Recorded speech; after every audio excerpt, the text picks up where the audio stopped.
What's going down, y'all? So listen, I am here to finally give you guys Queens, okay?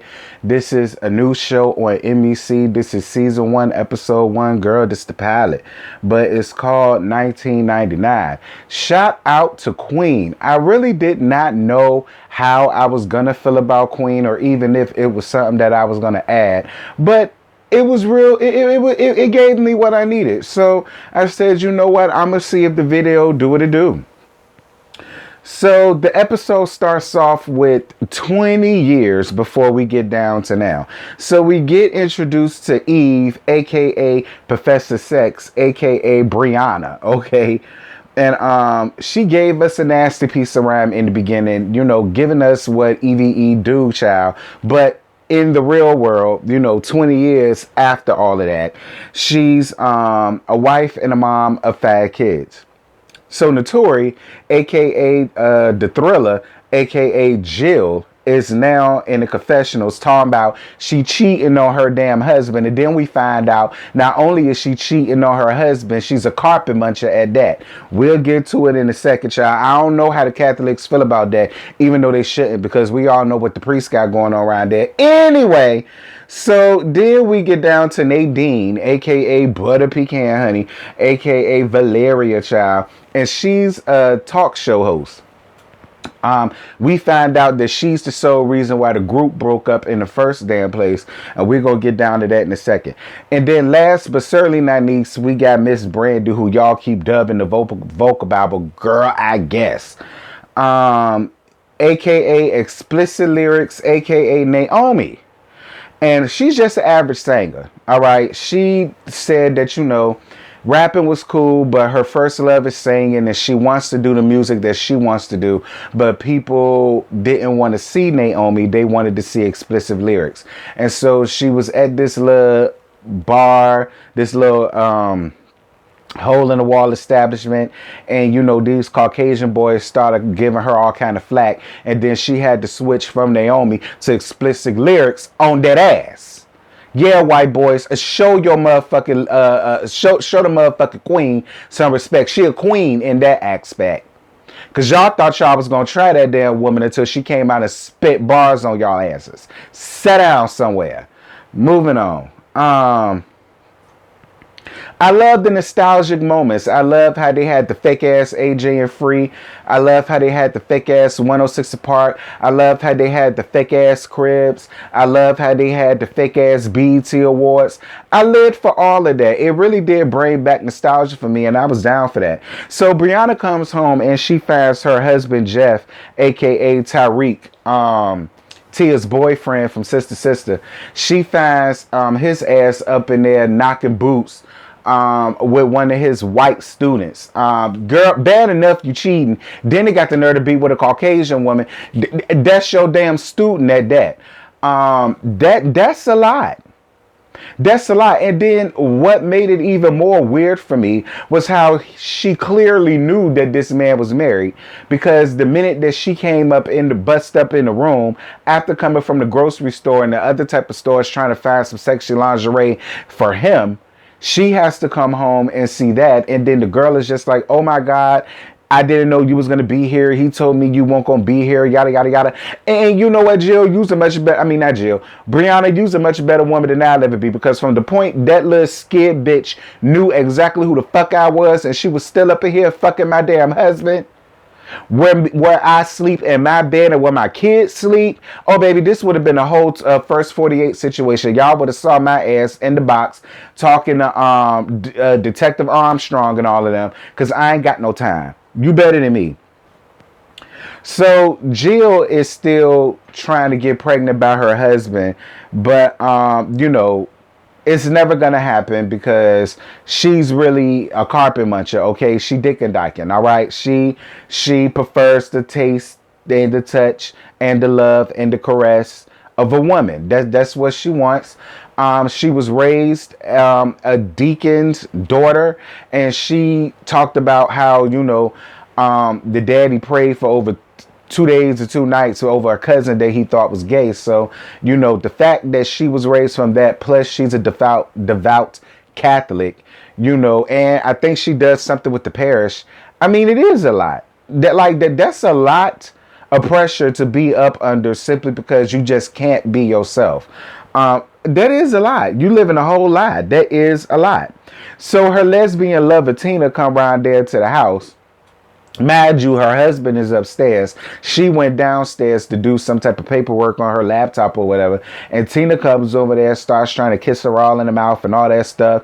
And then that's when Jill was like, listen, I know I was supposed to leave him. I know I was supposed to tell him, but he's my husband. I'm married. You know, I'm a wife. I'm this, I'm that. And then Tina said, listen, I get all of that, but you was all of that when you met me. And at this point, I'm not down to be your little secret anymore. And so that's basically what she left her at. She said, if you can't be honest with your husband, moreover, be honest with yourself, there's nothing else that we have between us. And I really don't blame Tina for that. But at the same time, Tina, you knew this woman was married when you got with her. So, you know, and I hate when people do that.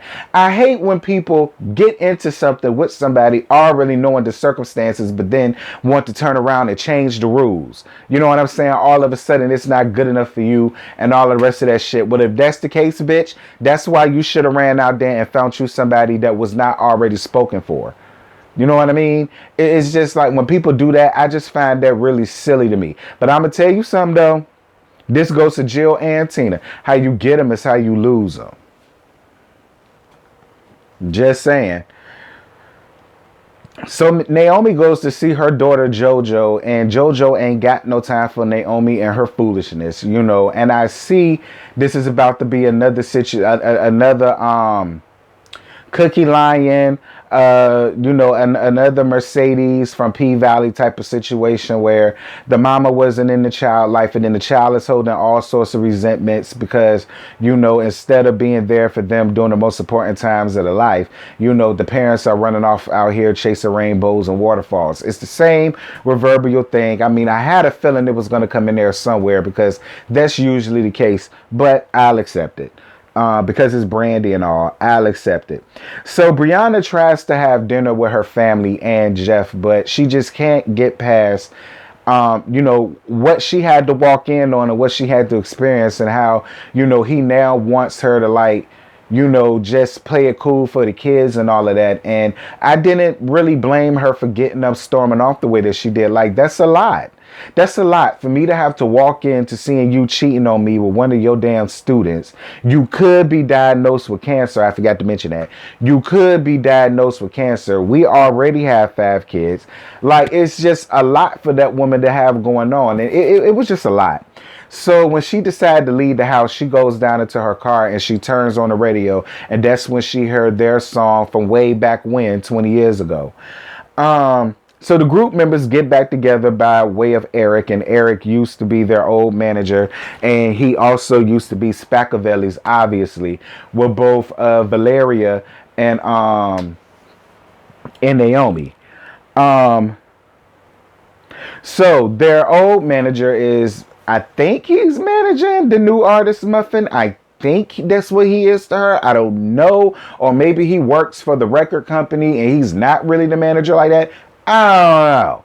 Either way, it was him that got Muffin to go on ahead and decide to have them come on stage with her since the new song the old song came out, and it kind of generated a lot of buzz with, you know, the younger demographic of the day's ages or whatever.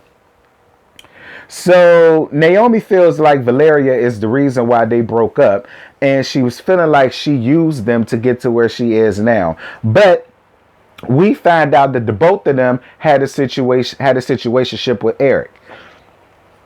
You know, Eric chose Valeria, and that's pretty much where all of the resentment from Naomi kicked in at. It ain't had nothing to do with that damn group. It had everything to do with the fact that he chose her and not Naomi. That was where the issue came in. Ain't had shit to do with her using them, and even though she was, her using them to get to further her career and to get to where she's at now. And while that may be one part of the reason, the biggest part of the reason is the fact that she was fucking your man that you wanted.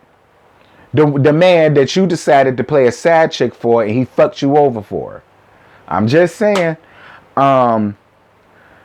But then, girl, they get into a whole damn fight. Brandy run around there pulling hair. They sat around there windmilling over this damn man, and it just got dumb at that point because it's been 20 years. You still harboring on that shit for 20 years, girl? Get over it. Um, So then Brianna tells the group about Jeff sleeping with one of the students. And then we find out that that scared bitch was running around here dating my husband, Ja Rule. Eve, I love you, but I will bust you upside your head for setting up around here trying to use my man for a damn storyline. Leave my man about your script, okay? Date Benjamin Joe Buttons, or date Fat Joe ass, or date Cameron ass, date Stevie J's ass, date Peter Gunn's ass, date Richie Dollars and his stubby dick ass. Anybody ass other than my baby daddy. Moving on. So Eric and Naomi talk, and he says that she had JoJo by another man, and then she said that she chose Valeria, and she was just a side chick to him, and that's why she went off and did whatever she had to do. And then they get drunk. She invited him back to the hotel room, and then you know what they did. They knocked boots. Moving on. So Valeria gets caught on camera switching the hostess coffee with the spiked coffee that she spiked to make her a little delirious and drunk, or whatever the case may be, and totally mess up the show. But she got found out about it. See, that's what you get. See, when you cut corners in life and when you try to be sneaky, see, when you do clownery, the clown comes back to bite. See, you set up there and you try to diminish that girl and destroy that girl to take her damn spot, but never do nothing in front of a live cam. And never say nothing on a hot mic. You should know that, but you didn't. Ergo, they got rid of that bitch. All right? They gave her a choice to either step down or get fired. So she did what she had to do, which was step down. So then Valeria decides to come back to the group after she shitted on them the first time, talking about how she didn't need the group and she didn't need this and she got this and she doing that. Now she came back with her tail between her damn legs, and she had to apologize for all of the fuck shit and the fuckery and the fuckchicity that she done did to these damn people, old bitch. So I don't know how I feel about Valeria right now. So then that cipher that they did was everything. That cipher that they did was everything. And then when Eve went off, and I was all here for it. So then Jeff comes to let her know that the biopsies came back and that he does have cancer, and that, you know, he has the option to get surgery and all of that, but he wanted her to come back home so that they could tell the cheering together, which I understood. But then he did some fuck nigga shit, which was try to say that maybe what he had going on was why he did what he did. And I was on Eve's side for cussing you the fuck out and reminding your ass, I'm only doing this shit so that I can leave your ass. All right? Because see, if it was me, I'd get you back right just so I could kill your fuck ass my damn self. All right? Because you didn't cheat on the cancer. You cheated on me, bitch. I was for it. So then Naomi and Valeria opens up about each other, and then they open up to each other about, you know, what she got going on with her daughter. And then Valeria talks about being bounced around from foster home to foster home and group home and group home. And then she gives her great advice on how to navigate the situation with her daughter. And I was down for that. It seems like that even though you fuss and you fight, it's shit like that that makes you remember who your real girlfriend is. Even though y'all went through things 20 years ago, that still don't take away from the fact that that's probably still your bitch. You just mad at her for what the fuck she did. You know what I'm saying? And it happens. When you have some people that gets into the starlight, that's the only thing that they see. And I don't think they mean to do that. But when you come from nothing and then you have everything, it's hard for you to see the forest beyond the trees sometimes. You know what I'm saying? So I do hope that they get their shit together, even though I don't trust Valeria no further than I can throw her. I'm just saying. Fool me once, shame on you. Fool me twice, shame on me. The third time, I'm just a dummy. So, you know. So Muffin opens up to Jill in the bathroom about men that she works with, constantly using her, constantly making her feel like a lap dog. But I don't think she's really seeing what she wants to see up out of it. You know, to her, it's like I'm making millions and millions of dollars, but they're seeing more of the millions than I am, which is usually the case when it comes to women in the industry. It is. It's sad, but it is. So she invites them over to the house, her house later on that night, I guess to do some more work or something. And so Naomi, Valeria, and Jill go around there to see Muffin, and then they find her damn near dead and comatose on the floor because she overdosed on damn crack. So in the hospital, when that fuck ass manager came around there, that disrespectful bitch, he you know, just really didn't give a damn about seeing her laid up in the bed, seeing her damn near almost died. The only thing that he cared about was getting her ass back on the stage. He didn't give a flying fuck about her personally, which is really sad because that's normally the case when it comes to shit like that. If your talent die, bitch, what the hell you gonna do? Moving on. Thank God for Jill, because Jill basically took up for her. Not only did she take up for her, she slapped the piss about it, that disrespectful ass manager mouth. I probably could have accepted it better if it was a black man. But the fact that he was sitting around there talking to them like that, I won't hit for that. I won't hit for that. And I was all down for the damn smack. Then Jill opens up about being a carpet muncher, with Tina. And you know that's who she really wants to be with. She's in love. And they basically gave her the best advice that they could, which is, I know you love your husband, but you're in love with this woman. And if that woman is where your heart is, you need to do the right thing and let that man go. Because it's not fair to him, and it's not fair to you, and it's not fair to Tina, and it's not fair to your kids. Or if you have them, because I don't know if she got kids or not, but I know she's married. You know what I'm saying? It's not fair to the household. I get it. So then Naomi gives us a nasty ass tune while they gave us a montage of, you know, how Brianna is navigating with Jeff, and, you know, what the shit Valeria got going on. And then, you know, in the middle of all of that, Jill finally decides to have the courage to call her husband and tell her husband the truth about what's really going on. So then it's the day of the performance, and Muffin decides to let the girls go in her place, because she says without them, she wouldn't be here. They saved her life. And she wasn't used to having people that genuinely care about her. She was just used to people telling her to shut up. Who cares what you got going on? Make the money. You know what I'm saying? They did not do her like that. So she gave them that opportunity. And the group went off. Not only did the group go off, the song was everything. All of y'all looked amazing, especially Eve with that bodysuit and them nasty legs, honey. And then not Naomi, Jill came out to everybody about her lesbian lover. And of course, her lesbian lover, Tina, saw it from at home.